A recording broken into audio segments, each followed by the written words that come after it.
আপনি রিচার্জ পোর্টালে কাজ করছেন, রিচার্জ বিল পেমেন্ট এবং পেমেন্ট গেটওয়ে নিজে থেকেই ইউপিআই কিউআর কোডের মাধ্যমে পয়সা অ্যাড করছেন।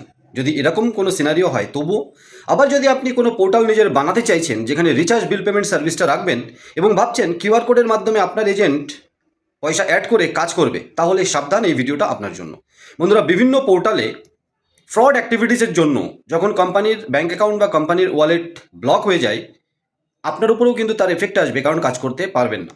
অথচ তার পাশে থাকাই কোনো কোম্পানি যেখানে কোম্পানির ব্যাঙ্ক অ্যাকাউন্টে টাকা পাঠিয়ে লোড নিতে হয়, বা এইপিএস দিয়ে রেখেছে লোড নেওয়ার জন্য, বা আরও বেশি কাজ করার জন্য এইপিএস করতে দিচ্ছে, আপনি এইপিএসের মাধ্যমে 200, 400, 500, 1000 যা ইচ্ছা আপনি লোড নিলেন, একটা কমিশনও পেলেন এবং রিচার্জ বিল পেমেন্ট করে বের করে দিতে পারলেন। আমি সিম্পল রিচার্জ বিল পেমেন্ট পোর্টালের কথা বলছি, সাথে এইপিএস আছে, এরকম পোর্টালে কাজ করুন।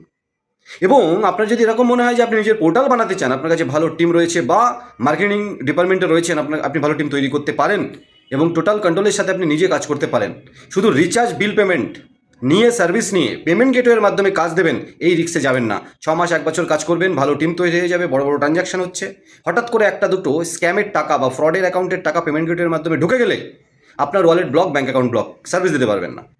সুরক্ষিতভাবে তারা কাজ করছে যারা এইপিএস সার্ভিসটা সাথে রেখেছে, সেটা নিজের পোর্টালের জন্য হোক বা আপনি আইডি নিয়ে কাজ করছেন লোড করার জন্য। এইপিএস দেখুন, এইপিএসে কাজ করলে এক তো ইকিউআইসির মাধ্যমে এজেন্ট রিক্রুট হয়, অ্যাড হয়, তার মানে Aadhaar, PAN, bank account verify agent আসছে, মানে অ্যাকচুয়াল এজেন্ট আসবে, সঠিক এজেন্ট আসবে, দোকান আসবে, দোকান থাকবে।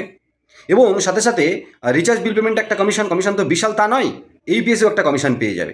আর আপনারও ব্যাঙ্ক অ্যাকাউন্টে প্রত্যেকটা টাকা হিট করলো না যদি পোর্টাল নিতে চান, কারণ আপনি যখন পেমেন্ট গেটওয়ের মাধ্যমে আপনার সার্ভিস দেবেন, রিচার্জ বিল পেমেন্ট লোড নেওয়ার জন্য পেমেন্ট গেটওয়ে দেবেন, প্রত্যেকটা টাকা, প্রত্যেকটা ট্রানজ্যাকশন আপনার ব্যাঙ্ক অ্যাকাউন্টে হিট করবে, প্রত্যেকটা টাকাও। কিন্তু আপনি যদি এইপিএস সার্ভিসটা রেখে দেন, তাহলে কিন্তু এইপিএসের কাস্টমারের অ্যাকাউন্ট থেকে টাকা উঠবে, আপনার ওয়ালেট এসে দাঁড়াবে, ওয়ালেট থেকে রিচার্জ বিল পেমেন্ট বেরিয়ে যাবে, কমিশনটা আপনি ইনকাম করবেন, টোটাল কন্ট্রোল আপনার হাতে। তাই রিচার্জ বিল পেমেন্টের সাথে এইপিএস সার্ভিস নিয়ে যদি পোর্টাল নিতে চান, আমাদের সাথে যোগাযোগ করবেন, কারণ শুধু রিচার্জ বিল পেমেন্ট গেটওয়ের সাথে পোর্টাল আমরা দেওয়া থেকে বিরত থাকি। আর আমরা রিচার্জ বিল পেমেন্টের সাথে পোর্টাল দিই, পেমেন্ট গেটওয়ের দায়িত্ব থাকবে আপনার। পেমেন্ট গেটওয়ে আপনি অ্যারেঞ্জ করুন, আমরা লাগিয়ে দেবো। আর কোনো পোর্টালে কাজ করতে হলেও সেই পোর্টাল ডিসাইড করুন যে পোর্টালে এইপিএস সার্ভিস আপনাকে দেবে ওয়ালেট লোড করার জন্য, পেমেন্ট গেটওয়ের জন্য নয়। কারণ পেমেন্ট গেটওয়ে থেকে আপনি যদি পয়সা নিতে চান, তাহলে আপনার ব্যাঙ্ক অ্যাকাউন্ট থেকে নিতে হয়। তাহলে এরকম পোর্টাল চুজ করুন যে আপনার ব্যাঙ্ক অ্যাকাউন্ট থেকে তাদের ব্যাঙ্ক অ্যাকাউন্টে টাকা পাঠানোর পরে আপনাকে লোড দেবে, যেমনটা আমরা এটা করে থাকি। আশা করি এই ছোট্ট ভিডিওটার মাধ্যমে পেমেন্ট গেটওয়ে নিয়ে কাজ করবেন, পেমেন্ট গেটওয়ে নিজের পোর্টালে লাগাবেন, নাকি এইপিএস বা ব্যাঙ্ক অ্যাকাউন্ট টু ব্যাঙ্ক অ্যাকাউন্টে ট্রান্সফার করে কাজ করবেন, এ বিষয়ে সিদ্ধান্ত নেওয়ার জন্য আপনি যথেষ্ট বুদ্ধিমান।